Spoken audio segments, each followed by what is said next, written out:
En una tarde tranquila en el centro de México, un avión del gobierno inicia un vuelo corto y rutinario. A bordo, viajan figuras clave del poder, en un trayecto que transcurre con absoluta normalidad. Pero, conforme el avión se aproxima a la ciudad más congestionada del país, una amenaza invisible comienza a formarse en el aire. Lo que está a punto de ocurrir cambiará para siempre la historia de la aviación mexicana. ¿Qué sucedió? Esto es lo que sabemos.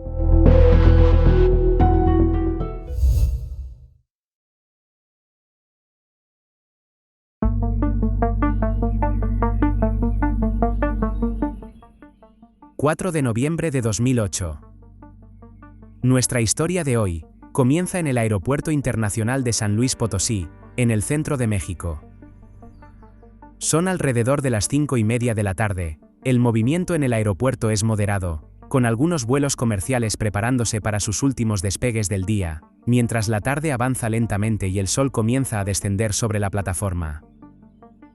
En una de las posiciones, se encuentra un Learjet 45, un jet ejecutivo ligero perteneciente al gobierno mexicano.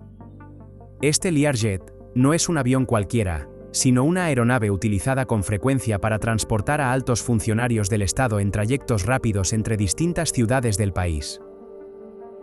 Ese martes, tiene asignado un vuelo breve pero de gran relevancia, regresar a la Ciudad de México tras una jornada de trabajo en San Luis Potosí. El plan de vuelo es sencillo y directo: despegar desde San Luis Potosí, ascender hasta los 27.000 pies, cruzar el altiplano central y luego iniciar el descenso hacia el Valle de México, ingresando por el punto de entrada norte antes de alinearse con la pista 05 derecha, una de las más utilizadas del aeropuerto capitalino. La aeronave, con matrícula X-Ray Charlie Mike Charlie Victor, pertenece oficialmente a la Secretaría de Gobernación, aunque su operación y mantenimiento están a cargo de una empresa privada especializada en aviación ejecutiva. A bordo, viajan 9 personas, entre ellas figuras clave del gobierno mexicano, encabezadas por el secretario de Gobernación, Juan Camilo Mourinho, uno de los políticos más influyentes del país en ese momento, considerado por muchos como una pieza central del gabinete y un posible protagonista del futuro político de México. Junto a él, viajan colaboradores cercanos, responsables de áreas estratégicas, personal de comunicación y de seguridad. Para todos ellos, este tipo de vuelo forma parte de la rutina. Han realizado trayectos similares en muchas ocasiones y nada parece indicar que este viaje vaya a ser diferente. En la cabina de mando, se encuentra el capitán Martín de Jesús Oliva Pérez, de 39 años. El capitán Pérez es un piloto con licencia vigente y miles de horas de vuelo acumuladas a lo largo de su carrera en aviación ejecutiva. Sin embargo, su experiencia específica en el Learjet 45 es limitada. A su lado, vuela el copiloto Álvaro Sánchez Jiménez, más joven y con aún menos horas en este modelo. Completa la tripulación una sobrecargo, encargada de la cabina de pasajeros y de velar por la seguridad de quienes viajan detrás de la puerta de la cabina. Poco después de las 6 de la tarde, la tripulación completa los últimos chequeos. Los motores se ponen en marcha y el Learjet comienza a rodar hacia la pista asignada.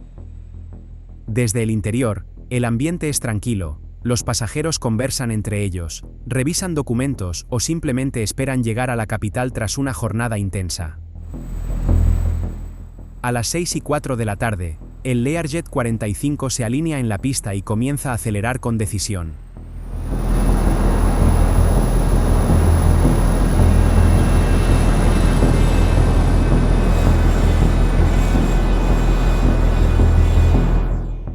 En segundos, alcanza la velocidad necesaria, se eleva con suavidad y deja atrás San Luis Potosí.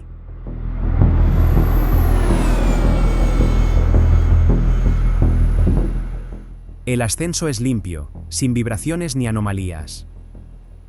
Durante los primeros minutos, el vuelo transcurre sin incidentes, el Learjet asciende hasta su altitud de crucero, y se estabiliza siguiendo el plan de vuelo bajo reglas instrumentales. La meteorología es ideal, el cielo está despejado, la visibilidad es excelente y no se reporta turbulencia significativa, y desde la cabina nada llama la atención. Mientras tanto, en la cabina de pasajeros, el vuelo se percibe como uno más, La Ciudad de México está a menos de 1 hora y nada parece indicar que el trayecto vaya a ser distinto a cualquier otro. Aproximadamente a las 6:30 de la tarde, el jet comienza a acercarse al área terminal del Valle de México. El control de tráfico aéreo inicia la secuencia de llegadas para uno de los espacios aéreos más congestionados del país, con varios aviones comerciales aproximándose de manera simultánea desde distintos puntos. Por delante del Learjet, vuela un Boeing 767-300, un avión de gran tamaño que inicia su aproximación hacia la pista 05 derecha. Además, detrás del jet ejecutivo se aproxima otra aeronave comercial. El pequeño Learjet queda así ubicado entre aviones mucho más grandes, en una fase crítica del vuelo. A las 6:38 de la tarde, el controlador de aproximación ordena al Learjet reducir su velocidad para mantener la separación. La tripulación confirma la instrucción. Sin embargo, en el radar se observa que la reducción no se produce de inmediato. Segundos después, el controlador ajusta nuevamente la orden, primero solicitando aumentar ligeramente la velocidad y luego volver a reducirla. Desde la torre, el tiempo comienza a volverse crítico, ya que la secuencia está muy ajustada. A las 6:44 de la tarde, el Learjet cruza el punto de entrada al Valle de México a una velocidad considerablemente mayor que la del avión que lo precede. El Boeing 767 ya ha reducido velocidad de forma significativa, pero el jet ejecutivo continúa acercándose, por lo que la distancia entre ambos se reduce a menos de lo recomendado para una aeronave ligera siguiendo a un avión pesado. En la cabina del Learjet, no hay indicios visibles de peligro, el vuelo se mantiene estable, los instrumentos marcan parámetros normales y la aproximación parece continuar sin complicaciones. Pero, en el aire, algo invisible los espera. De pronto, el avión sufre una sacudida violenta, el piloto automático se desconecta de manera abrupta y, en cuestión de segundos, el Learjet entra en la turbulencia de estela generada por el Boeing 767 que vuela delante. Como consecuencia, 2 poderosos remolinos de aire golpean las alas del jet casi al mismo tiempo. El avión comienza a inclinarse de forma peligrosa, los pilotos reaccionan de inmediato, toman los mandos e intentan estabilizar la aeronave. Sin embargo, el Learjet continúa perdiendo control. En cuestión de segundos, entra en una espiral descendente cada vez más pronunciada. A las 6:45 de la tarde, las alertas del sistema de proximidad al terreno comienzan a sonar en la cabina, el suelo se acerca rápidamente y las luces de la ciudad aparecen cada vez más cerca. La sobrecargo apenas tiene tiempo de reaccionar y probablemente nadie alcanza a comprender del todo lo que está ocurriendo. Las grabaciones de cabina captan voces tensas, gritos de urgencia y el sonido constante de las alarmas, mientras los pilotos luchan por recuperar el control de un avión que ya no responde como debería.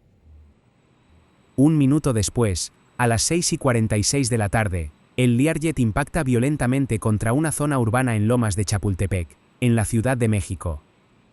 El choque es devastador.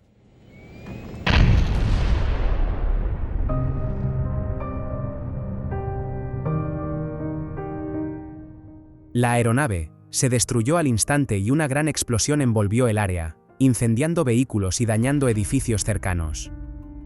Como resultado, una columna de fuego y humo se elevó sobre una de las zonas más transitadas de la ciudad, en plena hora pico. Lamentablemente, las 9 personas a bordo perdieron la vida de manera inmediata. En tierra, 7 personas fallecieron como consecuencia de la explosión y el incendio, mientras que al menos 40 más resultaron heridas, lo que amplió la magnitud del accidente y lo convirtió en una tragedia aún mayor. Tras el impacto, la magnitud del accidente y el perfil de las víctimas obligaron a una investigación inmediata y sin precedentes en México. La responsabilidad recayó en la Dirección General de Aeronáutica Civil, con la participación de organismos internacionales como la NTSB de Estados Unidos, la FAA, así como especialistas del fabricante Bombardier y del fabricante de los motores. Desde el inicio, los investigadores descartaron un atentado o una falla estructural catastrófica. El análisis de los restos confirmó que el avión se encontraba en condiciones técnicas normales antes del evento. Sin embargo, un factor clave limitó el alcance de la investigación, ya que el registrador de datos de vuelo no funcionaba desde hacía casi 2 años, lo que impidió contar con información técnica detallada sobre velocidad, actitud y configuraciones en los últimos segundos. La reconstrucción dependió casi por completo de la grabadora de voz de cabina, del radar y de simulaciones. A medida que avanzó el análisis, se identificó una cadena de factores críticos. El Learjet 45 no redujo la velocidad con la rapidez ordenada por el control de tráfico aéreo, lo que provocó que se acercara en exceso a un avión mucho más grande durante la aproximación. Esta reducción tardía disminuyó la separación horizontal por debajo de lo recomendado para una aeronave ligera siguiendo a un avión pesado. Además, el jet volaba ligeramente por debajo de la senda del avión precedente, una posición que lo colocó directamente en la zona más peligrosa de la turbulencia de estela. En esas condiciones, los potentes vórtices generados por el Boeing 767 permanecieron activos durante más tiempo debido a la atmósfera estable, y al ser interceptados por el jet ejecutivo, provocaron una pérdida de control casi inmediata. La investigación también señaló factores humanos relevantes. El capitán tenía poca experiencia específica en el Learjet 45, y ninguno de los pilotos contaba con entrenamiento práctico suficiente para la recuperación ante turbulencia de estela severa a baja altitud. A esto se sumó la falta de una intervención correctiva oportuna desde el control aéreo, pese a que el radar mostraba claramente la pérdida de separación. Pero, esta no es la única historia que ha dejado lecciones en la aviación. En la pantalla, encontrarás otro caso igual de impactante, donde cada segundo contó para cambiar el destino de un vuelo.